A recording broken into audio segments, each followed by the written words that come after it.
dengan agenda penetapan pengganti antar waktu anggota Majelis Permusyawaratan Ulama Kabupaten Aceh Utara masa bakti 2023-2027 atas nama almarhum Tunku Haji Muhammad Nuruddin Muhammad Taib dimulai. Bismillahirrahmanirrahim.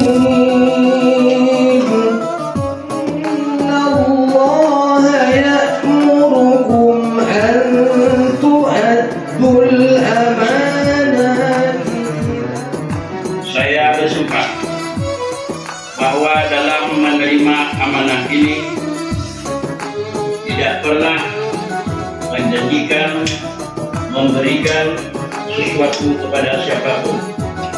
Saya bersumpah bahwa saya dalam menjalankan amanah ini tidak akan menerima suatu janji atau bantuan yang bertentangan dengan syariat Islam. Saya bersumpah bahwa saya setia kepada syariat Islam dan segala aturan perundang-undangan yang berlaku di Provinsi Aceh.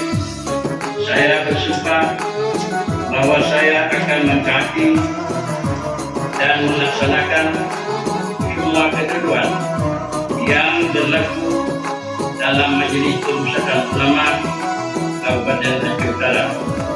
Saya bersumpah bahwa saya akan menjalankan amanah ini dengan sebaik-baiknya. Wallahu syahidun ala ma naqul wa innahu ni'mal maula wa ni'mal